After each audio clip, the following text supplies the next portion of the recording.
مکے پاک میں ڏسو عجب آ نظارو، حرم جو اسوہنو ہر ہک منارو۔ نحمده ونصلي على رسوله الكريم، اما بعد، الحمدللہ۔ آج ہم غلاف کعبہ کے بارے میں تاریخی معلومات آپ کے سامنے پیش کریں گے کہ غلاف کس وقت کس دور میں کعبۃ اللہ شریف پر چڑھایا گیا۔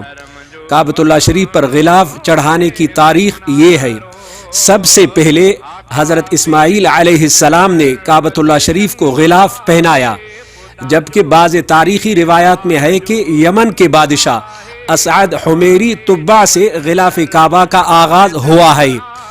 اسلامی دور میں نبی کریم صلی اللہ علیہ وسلم نے اور آپ صلی اللہ علیہ وسلم کے بعد حضرات خلفائے راشدین نے اپنے اپنے دور میں بیت اللہ شریف کو غلاف پہنایا۔ 656 ہجری میں خلافت عثمانیہ کا دور ختم ہوا تو غلاف کعبہ مصر یا یمن سے آتا تھا، تاکہ سلطان اسماعیل قلاوون قاہرہ مصر سے غلاف کعبہ تیار کرتا تھا۔ بعد ازاں سلطان سلیم خان عثمانی ترکی 947 ہجری میں مزید زمین اس غلاف کعبہ کو بنانے کے لیے وقف کی، جس کے ماتحت مصری حکومت ہر سال غلاف کعبہ مصر میں تیار کر کے بھیجتی رہی۔ اس کے بعد بعض وجوہ کے بنا پر مصر سے غلاف کعبہ کی آمد رک گئی، تو ملک عبدالعزیز آل سعود رحمہ اللہ نے مکہ مکرمہ میں غلاف کعبہ کی تیاری کے لیے ایک کارخانہ کی تعمیر کا فرمان جاری کیا، اور اس کارخانے میں پہلا غلاف 1346 ہجری میں تیار ہوا، اور 1355 ہجری تک اسی کارخانے کا تیار شدہ غلاف کعبۃ اللہ شریف کو پہنایا جاتا رہا۔ پھر 1355 ہجری میں سعودی اور مصری حکومت کے درمیان یہ طے پایا کہ آئندہ پھر مصر ہی کے طرف سے غلاف تیار ہو کر آیا کرے گا۔ پھر جب 1381 ہجری میں دوبارہ یہ غلاف بنانے کا سلسلہ رک گیا تو سعودی حکومت نے دوسری مرتبہ پھر غلاف کی تیاری کے لیے مقامی کارخانہ میں کام شروع کرایا۔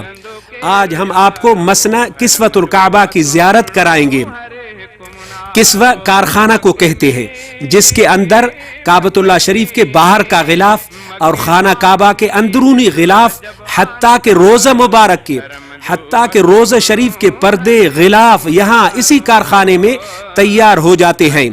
خادم حرمین شریفین شاہ فہد بن عبدالعزیز رحمہ اللہ نے 1392 ہجری میں اس نئے کارخانہ کی بنیاد رکھی۔ اس وقت وہ وزراء کی کمیٹی کے سربراہ اور وزیر داخلہ تھے۔ 1397 ہجری میں یہ کارخانہ تیار ہو گیا تو شاہ فہد رحمہ اللہ نے ہی اس کا افتتاح کیا۔ اس وقت وہ ولی عہد تھے۔ اس کے بعد سے اسی کارخانے کے تیار کردہ غلاف سے کعبہ شریفہ کو مزین کیا جاتا ہے۔ یہ کارخانہ 1,00,000 مربع میٹر رقبہ پر بنا ہوا ہے۔ اس کارخانے میں کام کرنے والے مزدوروں کی تعداد 200 کے قریب ہے۔ غلاف کعبہ کو عمدہ قسم کے ریشم سے تیار کیا جاتا ہے۔ یہ غلاف 5 ٹکڑوں پر مشتمل ہوتا ہے۔ 4 ٹکڑے بیت اللہ شریف کے چاروں دیواروں کے سائز کے مطابق تیار ہوتے ہیں، اور 5واں ٹکڑا کعبہ شریف کے دروازے کے لیے خاص ہے۔ ہر نئے غلاف کے نیچے سفید کپڑے کا نیا استر لگایا جاتا ہے۔ مکمل غلاف کی تیاری میں کل 47 ٹکڑوں کا استعمال ہوتا ہے۔ ہر ٹکڑے کی لمبائی 14 میٹر اور چوڑائی 90 سینٹی میٹر ہوتی ہے۔ غلاف کے بالائی حصے میں ایک پٹی پر قرآنی آیات کی کشیدہ کاری کی گئی ہے، اور اس پٹی کے نیچے بھی کچھ عبارتیں لکھی گئی ہے۔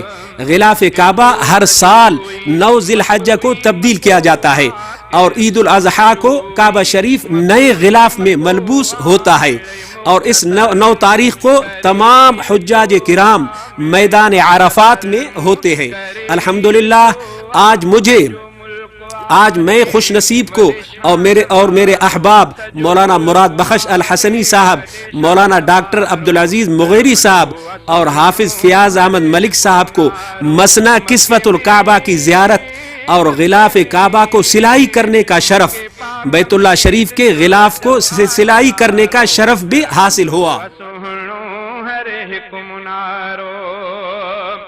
مکے میں رہے تو غلام رسول، مکے میں رہے تو غلام رسول، رہن شلت میں گل جو ہے تیرے قبول، رہن شلت میں گل جو ہے تیرے قبول، سجو ملک مرسل جو آہے بھلارو، سجو ملک مرسل جو آہے بھلارو۔